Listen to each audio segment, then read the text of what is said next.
Non, au contraire, dans un environnement international où on a l'impression que ça bouge, certains repères semblent se perdre.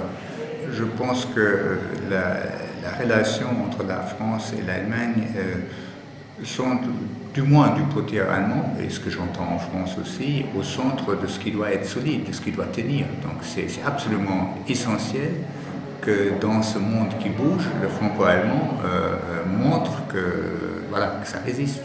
Les échanges entre nos peuples, l'enrichissement, l'échange culturel, l'échange aussi guerrier entre l'Allemagne et la France, c'est séculaire. Et ça n'a pas commencé après la Deuxième Guerre mondiale, mais quelque chose de nouveau a commencé après la Seconde Guerre mondiale. Et je pense qu'on a trouvé dans la réconciliation un mode de coopération, d'amitié qui est déterminant pour l'ensemble des relations en Europe et qu'il faut absolument préserver et faire fructifier pour l'avenir. Et je vois aujourd'hui, quand je parle aux jeunes, les jeunes sont très attachés à ça. Et c'est ça ce qui est formidable. Il y a une génération de ceux qui ont encore connu la guerre qui sont très attachés à ça. Mais quand on parle aux jeunes, on a fait un sondage là, récemment à l'ambassade qu'on peut trouver sur le site, où 90% de jeunes aujourd'hui disent que pour eux, le franco-allemand est important. Donc c'est quand même quelque chose qu'il faut maintenant transporter d'une génération en génération.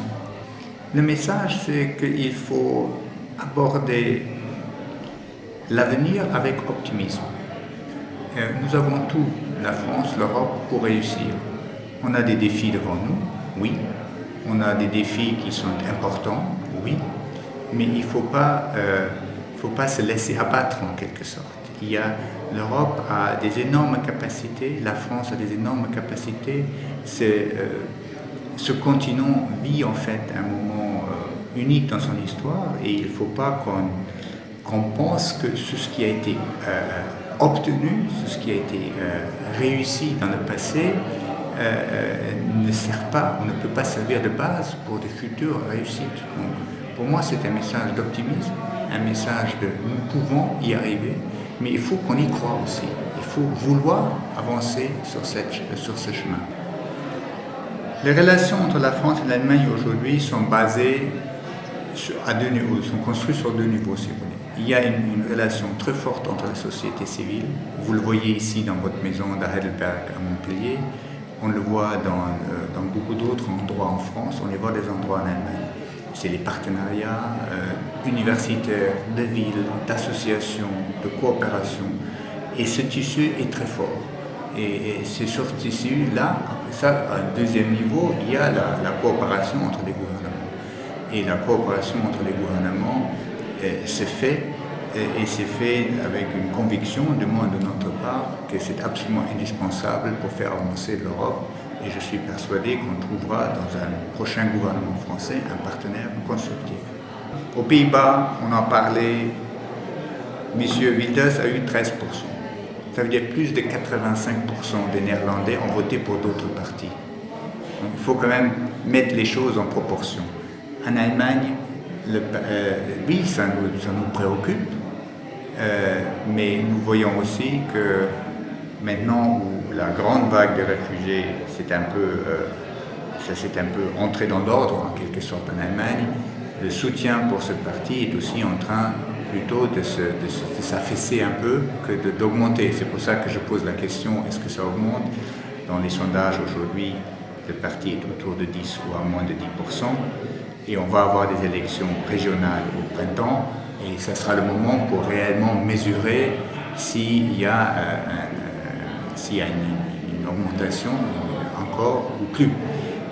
Mais ce que je pense les gens commencent à se rendre compte, que ces partis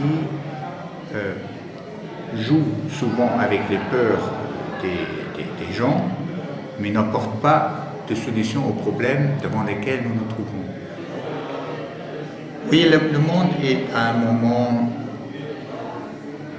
dans un sens plus général, où beaucoup de choses évoluent, changent.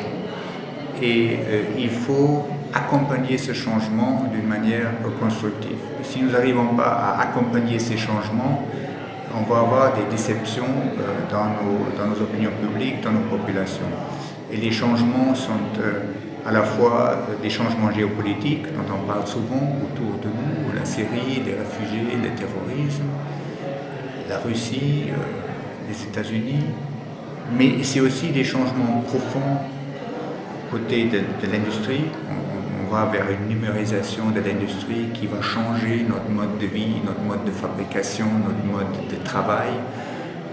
On va vers on a des changements dus au changement climatique auquel il faut faire face. Donc je comprends bien qu'il y a des incertitudes qui sont créées par toutes ces mutations qui sont en cours, qui sont parfois assez disruptives dans les choses auxquelles on était habitué.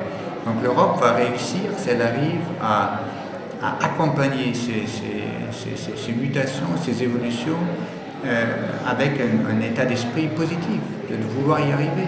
Pourquoi nous on n'y arrivera pas? Les autres y arriveront aussi.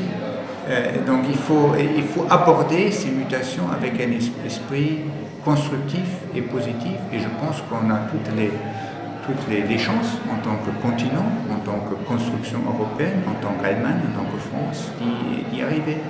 Mais il faut y croire aussi.